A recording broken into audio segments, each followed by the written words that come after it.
je m'adresse à M. Adnan Ibrahim. Il y a des gens qui prennent en otage la religion musulmane par des actes et non pas seulement par des paroles ou des discours ou des prêches, bien que les discours et les prêches soient de la même nature que les actes. Si on prend des organisations comme Daesh ou d'autres organisations de takfiristes, djihadistes qui sont en train de changer l'image de l'islam à travers le monde, est-ce qu'il n'y a pas une contradiction avec le verset coranique quand nous, musulmans normaux, on prêche un discours de paix كبر مقتا عند الله أن تقولوا ما لا تفعلون.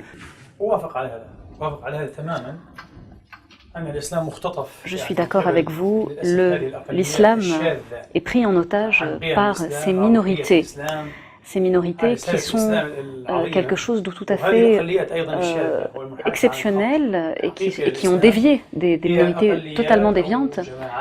Il s'agit de groupes ou d'organisations qui n'ont pas de référence religieuse véritable. Il n'y a pas de véritable référence religieuse. Ils jouent, ils manipulent le texte et ils manipulent également le patrimoine religieux, l'héritage religieux. Ils jouent avec cela. Et voilà où nous en sommes arrivés.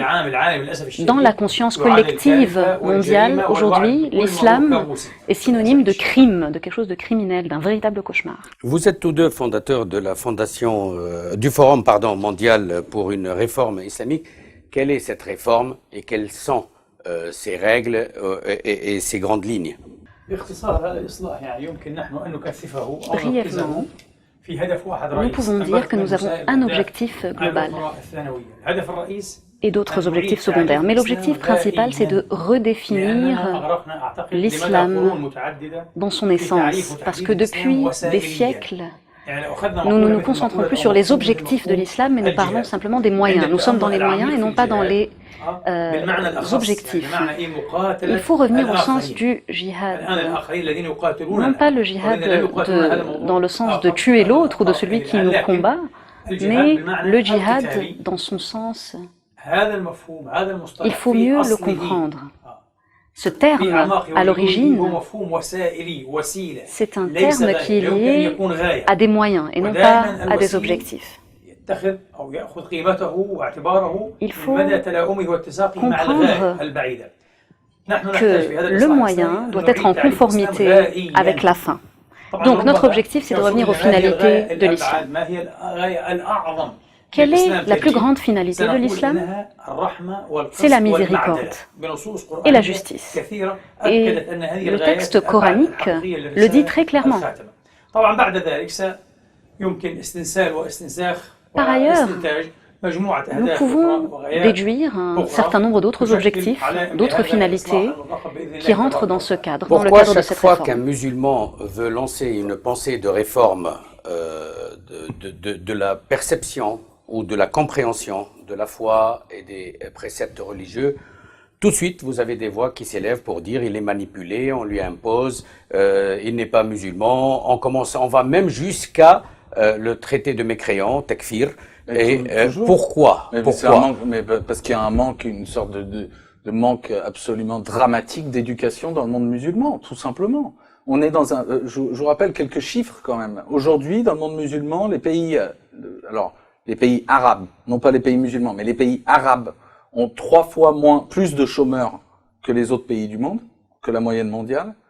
Les pays arabes traduisent beaucoup moins de livres en arabe que la plupart des pays du monde. On est à 4 fois moins de livres traduits en arabe chaque année qu'en grec. Je l'ai déjà dit ici. Donc déjà, il y a d'abord un manque d'éducation qui mène au complotisme.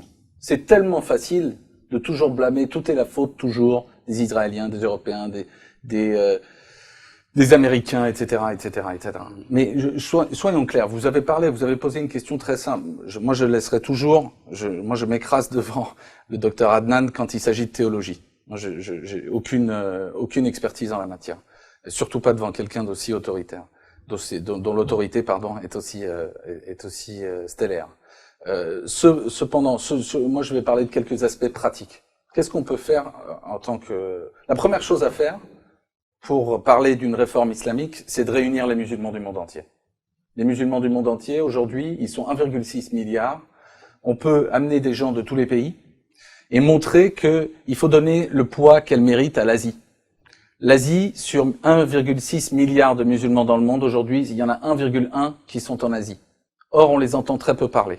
Donc la première chose à faire, c'est de réunir les musulmans du monde entier, y compris les Asiates. Ne serait-ce pas une utopie? Non, il faut pas tous les amener dans un endroit. Hein. Non. Mais je veux dire, je pense que amener quelques personnes, amener une représentation significative des musulmans d'Asie dans un forum mondial va avoir un impact. Il faut également qu'on entende parler les musulmans d'Europe, qui sont particulièrement avant-gardistes, les musulmans d'Amérique du Nord, qui le sont également, les musulmans d'Afrique subsaharienne, les musulmans d'Amérique latine. Est-ce que dans ce forum, vous prévoyez également qu'il y ait des musulmans sunnites et des musulmans chiites? Bien sûr, absolument. Il faut réunir les deux. Malgré les guerres qui frappent aujourd'hui au Yémen et ailleurs. Et Adnan joue un rôle gigantesque de discours de paix entre les différentes tendances. Attendez, je voudrais développer encore un tout petit peu. Parce que on est... je sais qu'on est pressé par le temps, mais une des vocations de ce forum, une fois qu'on a réuni tout le monde dans la maison, si je puis dire... Je vous souhaite du courage. Ouais, j'entends bien. Oui. C'est d'arriver à déterminer, à devenir un point de référence pour permettre aux gens de comprendre aux musulmans et aux non-musulmans, de comprendre qu'est-ce qui est du ressort de la religion et qu'est-ce qui est du ressort de la culture. Parce que ça, c'est un des énormes problèmes. C'est une question qui va pas vous faire plaisir. C'est pas grave, c'est pas la première. Non, mais il n'y a pas de problème. Dans les critiques qu'on peut lire, et pas particulièrement pour vous, mais pour toute personne qui tente une réforme, bien évidemment, on parle immédiatement du complot et de la pression américaine pour vouloir réformer. Et là, on l'a même entendu de certains responsables politiques français et américains de supprimer les sourates du djihad, de supprimer la référence au peuple israélite ou aux juifs. Je veux dire, moi, je ne rigolerai pas beaucoup. Pourquoi? Parce qu'en France, ils y sont arrivés en faisant supprimer des éditions de la Bible toute référence qui déplaisait. Donc, est-ce que il n'y a pas un risque réel, puisque c'est arrivé pour le Coran et l'islam? Alors, de toute façon, ceux qui disent alors moi j'insiste sur les mots. Oui. Il s'agit pas de réformer l'islam. L'islam n'a pas à être réformé. Il s'agit de poursuivre la pensée, de poursuivre un effort qui a été initié il y a plus de 100 ans par Mohamed Abdou, par Al-Kawakibi, par Iqbal. Il s'agit de prolonger cet effort aujourd'hui, ok? Et il s'agit en aucun cas de remplacer, de supprimer des versets, de faire plaisir aux Américains. Il s'agit pas de changer les textes. Il s'agit pas de les modifier. Il s'agit pas d'enlever des versets. Il s'agit, au contraire, et ça Adnan pourra renchérir là-dessus, il s'agit de se reconcentrer sur les textes.